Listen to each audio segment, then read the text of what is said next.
What's up, everybody? Today I want to ask for your help. I have a client who's doing Amazon FBA and they're just getting into it. And one of the obstacles we have to figure out is what fulfillment services should this client use to do their FBA products, okay? And so for those of you who are listening to this, if you don't know what a fulfillment service is, and you don't know what Amazon FBA is, let me explain, because I want to make this video useful to you, but also get some information from those of you in the audience who know what I'm talking about and have some experience, okay? So first, let's start with an overview of the Amazon FBA business model. It's different than dropshipping. I'm not talking about dropshipping on Amazon or dropshipping using Amazon. I'm talking about fulfillment by Amazon. When you use fulfillment by Amazon, what you do is you purchase a large amount of a product. Imagine 100, 1,000, or 10,000. We're going to go with 100. And then you ship them somewhere. They are prepared, and then they are sent to Amazon's warehouse to be fulfilled when people order the item. So it's different than dropshipping because you do actually have to deal with purchasing the item before and then you are selling it. Fulfillment by Amazon is a way for you to purchase something and then sell it, okay? So you could use Amazon to fulfill products that you actually created. They're your own product. Or it could be something you buy in bulk from China, right? Technically, you could do it to sell anything that you can purchase large quantities of. So typically, you would purchase 100 items, get them shipped to your house, and then you would prepare them, you would do some product control to make sure that there's no damage, you'd make sure that there's not any problems, get rid of all the ones with problems, and then package them exactly how your listing is going to ship the item out. For example, imagine you purchase something and it comes in bags of 25 count, and you are reselling them in bags of 3 count. The fulfillment service here would need to remove the 25 counts and repackage them as 3 packs and then send them to Amazon. So this specific part of the business, the fulfillment part, is what I am looking for in this video. Because when you do fulfillment by Amazon, you could traditionally, when you start, you would ship things to your own house. But in this circumstance with my clients, that's not an option. So what they need to do is use a fulfillment service, all right? And in the Amazon FBA business model, if you're using a fulfillment service, this is what it looks like. You order that 100 quantity item, you ship it to the fulfillment service, you pay them, and then they package it, quality control it, and ship it to Amazon. And from that point, orders of the item will be shipped out by Amazon, okay? And that part, that fulfillment service part, is where I want your guys' help. Any of you listening to this who have some experience with this, please share what fulfillment services you have used or you know that people use. Because I want to give my clients a list of different services, and I will share with them what you guys have told me, okay? So for any of you who are interested in Amazon FBA, you can look in the comments of this video, because hopefully by the time you're watching this, in a week, 2 weeks, a month, 4 months, 6 months, a year, there's more information in the comments about the services that you can use to have these products be fulfilled for you. So now let's get into why you would want to use a fulfillment service. If you are not using a fulfillment service, then Amazon FBA is not a business model that you could do overseas or while you're on vacation. It becomes a bit location dependent if you have to ship the items and you yourself repackage them. You have to be there or you have to pay somebody, right? So if you are using a fulfillment service, this switches the business model of FBA so that you can do it no matter where you are. because the only part you actually have to physically be somewhere for is the act of preparing the items and shipping them to Amazon. So if you outsource this to a fulfillment service, then you could place these orders from anywhere in the world. No matter where you're from, you could ship items to this fulfillment service, and then the fulfillment service will then ship them to Amazon. So understanding this fulfillment service part is important if you're interested in Amazon FBA as an income stream, especially when you don't live in the United States, or you live in the United States but you don't want to have physical inventory in your house. Because while it is true that a lot of this inventory is going to end up in Amazon's hands, it is a misconception if you think that this means you will never see that inventory again. There are going to be times where you're selling something on Amazon, but for whatever reason, you can no longer sell this listing. Some seller claims against you, and they have the rights to the item on Amazon, so they don't let you use it, right? That kind of thing happens. So you're also going to need some way to accommodate for the items that you no longer can sell on Amazon. And unfortunately, through FBA, you are going to have times where you purchase a large amount of something and you are unable to sell it at all. Or maybe it's selling every day and then it stops to sell.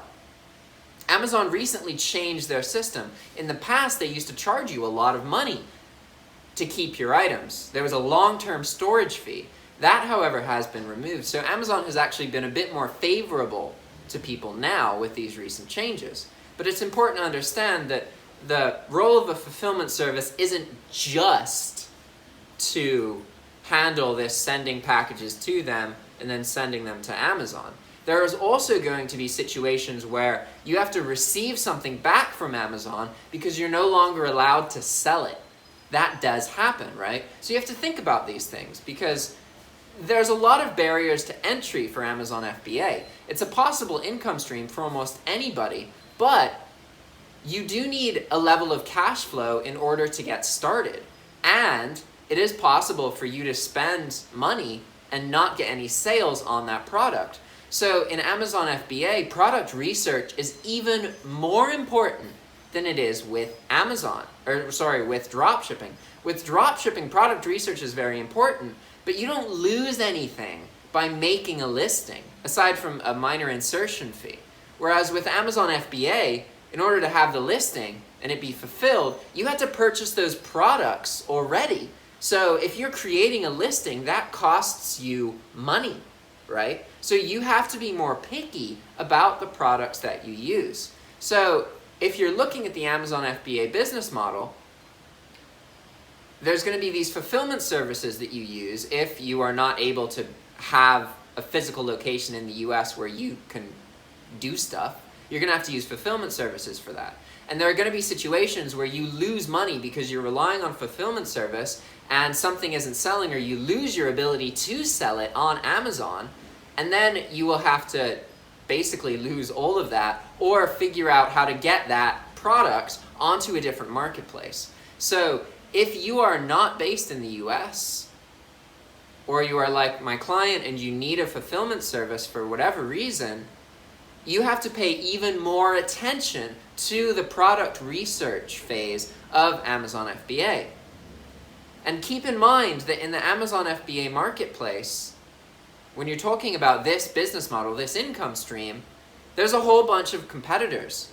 And these competitors are also using these product research tools to figure out what they should purchase. And so a recurring theme in Amazon FBA is that it looks like something will be quite profitable and there's not much competition at all based on the current market. But then by the time you purchase the product and you get it and you package it out, you use your fulfillment service, and it's available for sale on Amazon, this is a month or so later. And at this point, it's quite common for other sellers, other competitors, to have seen that same opportunity as you did the month previous, and by the time your products are for sale, the market has changed. And now there's a significant amount of competitors for that same item. This is quite a common experience. So the way that you do your product research on Amazon FBA is quite relevant, because you have to understand that, yes, maybe you're using this popular tool and you can see that this product is an opportunity right now because this tool is showing you that. You also need to understand that if you are using a very popular tool, this tool is also showing that same opportunity to loads and loads of other competitors. So it's in your best interests to use tools that show you different items than other people. You want to figure out how you can look at the data that's available to everybody in a different way that other people are looking at it, so that when you identify these opportunities, they are available for you, but not a whole lot of other people. That's what you really want to get at, because with FBA, it's almost all about being in the buy box, being that number one seller of a particular item. If you have 10 competitors, really, only one of those competitors is going to be getting most of those sales. And if Amazon Prime is one of those competitors, chances are they're going to be the competitor getting most of the sales. So it's interesting because you're often competing against Amazon itself, even though you are actually selling on Amazon as a platform. And there's a life cycle of all products. As you start generating sales, this becomes public data. This becomes accessible to everybody. So inevitably, you finding an item will create competition who also uses your item. And at some point, somebody will undercut you. This is a part of the life cycle. So it's in your best interests to be able to do product research in a way that enables you to have products that you don't have much competition in. This is going to be really, really important. And it's important to understand that if you're using a major tool, something may look like it's profitable now, but that doesn't mean that the circumstances are going to be the same by the time the product actually enters the market. Okay? So in this video, I've tried to brain dump everything that I know about Amazon FBA for those of you who are interested in it. And for those of you who have experience with Amazon FBA, please leave a comment below about what your experience has been like, particularly if you've used a fulfillment service. I have some clients who want to get into Amazon FBA, and they're looking at available fulfillment services and would like to figure out which one to use moving forward. And I personally don't have any experience using any of these fulfillment services. So I would like to learn from you guys what fulfillment services you use. And please post in the comments with as much detail as possible, because other people who are watching this video will also want to learn that information. So if you just message me and tell me, then it's not available for the people who are watching the video in the future who also want the info. So please post a comment saying what services you use and sharing any relevant experience you have using Amazon FBA. I would really, really appreciate it. And as always, if you're interested in checking out any of my courses, I have a bunch of different courses now. I have courses about running YouTube channels, how to do videos just like this, how to host live streams, and courses about moving to Nicaragua, learning all of the costs of living here, going through the emotions that you will. I have courses to help you double or triple your online income by changing the cost of living. It's one of the best hacks that you can do when you're either retired, you earn money online, or you work remotely. There are very few things in this world that you can do that will overnight double or triple your income. It's true, you're going to be earning the same amount of money, but your expenses will go down significantly if you change your location to a country such as Nicaragua or one of the other readily available other countries with a low cost of living. The main point of the Nicaragua course is to show you all of the preconceptions you have about living in a foreign country. Because the reality is, you can have access to everything you have access to now. It's just a matter of knowing how it's done. Once you meet some locals and you really start to live like them, you start to see how, yeah, the world looks a lot different in different countries. People speak different languages, but more or less, life's the same. And it's just about seeing that. You see that people struggle, people have great lives. In other countries, people struggle, people have great lives. You have really pessimistic people, you have really optimistic people. You got both sides of the spectrum, no matter where you are. And you would be surprised how similar things actually are in places that you think are war-torn or complete night and day. And the course about Nicaragua is all about addressing these preconceptions that you may have. It's about comforting you and showing you the numbers, showing you how much it actually costs to have a high-quality life in a country like Nicaragua. And if you're interested as well, I also offer consulting. You can pay $20 for 30 minutes, and we will talk about anything that you want. You can tell me to teach you everything that I know in that 30-minute period about a specific subject. I'm open to doing this for drop shipping. If you want to just pick my brain about drop shipping or about what it's like in Nicaragua or YouTube, or you have a specific problem that you're trying to accomplish and you feel like you need more motivation, then you can always book one of these calls with me, okay? If you would like to book a one-on-one consultation call with me, then look in the description for a Calendly link. It is calendly.com/JackDermotPittman.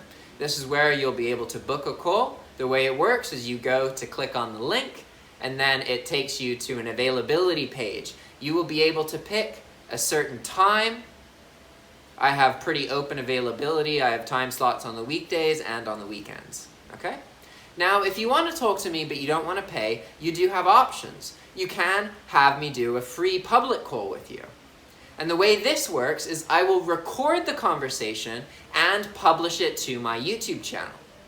You are basically giving me the authority to publish the call, or your permission to publish the call on my YouTube channel, okay? And that's why it's free, because I get a video from my channel about it, and anything we talk about, anybody else can also learn about this thing. And that's really valuable, both for me and for other people in the audience. But I understand if you don't want to show your face on camera, maybe that's not what you want, right? You don't want to put yourself out there. I personally disagree, but I understand the concern. In this situation, you can pay $20 to privatize the conversation. I will not record it, nobody will know, and we can talk about whatever you want, and you can share whatever amazing idea you have that you're scared that people are going to steal, okay? Alright guys, thanks for watching. See you next time. Ciao!